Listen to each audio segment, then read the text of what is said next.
আসসালামু আলাইকুম ওয়া রাহমাতুল্লাহ। জুলাই আগস্টের ঘটনায় বাংলাদেশের আওয়ামী লীগকে নিষিদ্ধের দাবি বারবার উঠছে। এটাকে কেন্দ্র করে সমন্বয়করা হাইকোর্ট পর্যন্ত একবার গিয়েছে।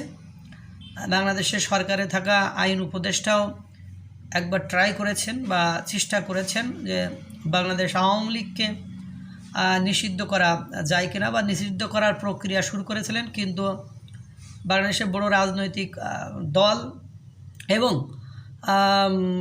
বৈদেশিক চাপ, অর্থাৎ পাশ্চাত্য দেশের চাপের কারণে তারা বিষয়টি করতে পারেনি।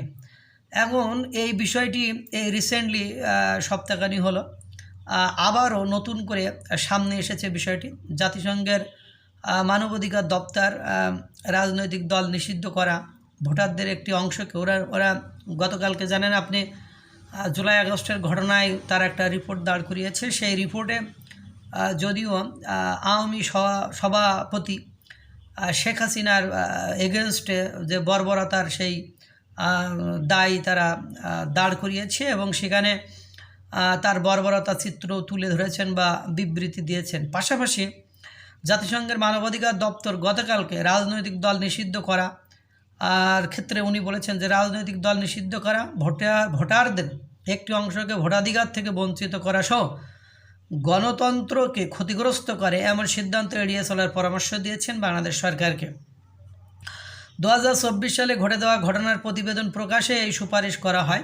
প্রতিবেদনে জাতিসংঘ বলেছে রাজনৈতিক দলকে নিষিদ্ধ করা সত্যিকারের বহুদলীয় গণতন্ত্র পুনরায় প্রতিষ্ঠাকে ক্ষুণ্ণ করবে এবং বাংলাদেশের ভোটারদের একটি বড় অংশকে ভোটাধিকার থেকে বঞ্চিত করবে।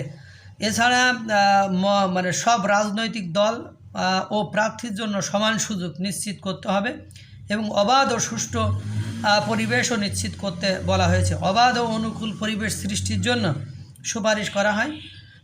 তারা আরও বলেন সাংবাদিক, আওয়ামী লীগ সমর্থক, সংখ্যালঘু নেতা, মানবাধিকার কর্মী এবং নাগরিক বা রাজনৈতিক ভিন্নমত প্রকাশকারী অন্যরা যাতে নির্বিচারে গ্রেপ্তার, অপ্রমাণিত ফৌজদারি মামলা বা অন্য ধরনের ভীতি প্রদর্শনের শিকার না হন তা নিশ্চিত করার গুরুত্ব তুলে ধরেছেন জাতিসংঘ। প্রতিবেদনে বলা হয়েছে প্রতিশোধমূলক সহিংসতা থেকে তাদের কার্যকরভাবে রক্ষা করতে পদক্ষেপ নিন এবং এই ধরনের হামলায় জড়িত অপরাধীদের বিষয়ে তদন্ত বিচার করুন। পাশাপাশি ব্যক্তিগতভাবে সম্পাদিত হামলাসহ নাগরিকদের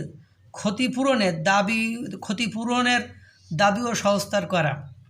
আমাদের বিভিন্ন মিডিয়া শুধুমাত্র আমরা ওই যে আমাদের যে বিরোধী শক্তি বা বাংলাদেশ থেকে চলে যাওয়া শক্তিকে, পতন হওয়া শক্তির বিরুদ্ধেই আমরা ইনফরমেশনগুলো বলছি। পাশাপাশি ওনারা আরও রিপোর্টেও অনেকগুলো কথা লিখেছেন যে বাংলাদেশের কী অকারেন্স ঘটেছে, কারা কীভাবে নির্যাতিত হয়েছে, যদিও সেখানে অনেক কথা বলা হয়েছে। পাশাপাশি আপনি দেখেন যদিও তারা আওয়ামী লীগের বিরুদ্ধে রিপোর্টটাই অধিকাংশ তাদের বিরুদ্ধেই চলে গিয়েছে বা শেখ হাসিনার কর্মকাণ্ডর সেখানে বিস্তারিত ব্যাখ্যা বা জিনিসপত্রগুলো তুলে ধরেছেন।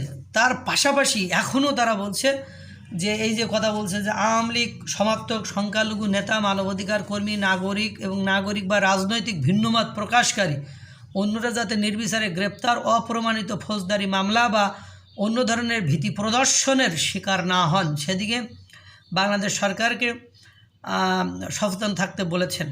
তা বুঝতেই পারতেছেন ওই আমাদের দেশের যারা আওয়ামী লীগকে নিষিদ্ধ করার জন্য উঠে পড়ে লেগেছেন বা বিভিন্নভাবে চেষ্টা করতেছেন, আমার মনে হয় আপনাদের এই আশা কখনো এই স্বপ্ন পূরণ হওয়ার নয়। কারণ জাতিসংঘ চাচ্ছে না, যুক্তরাজ্য চাচ্ছে না, যুক্তরাষ্ট্র চাচ্ছে না, আপনারা চাইলেই তো হবে না।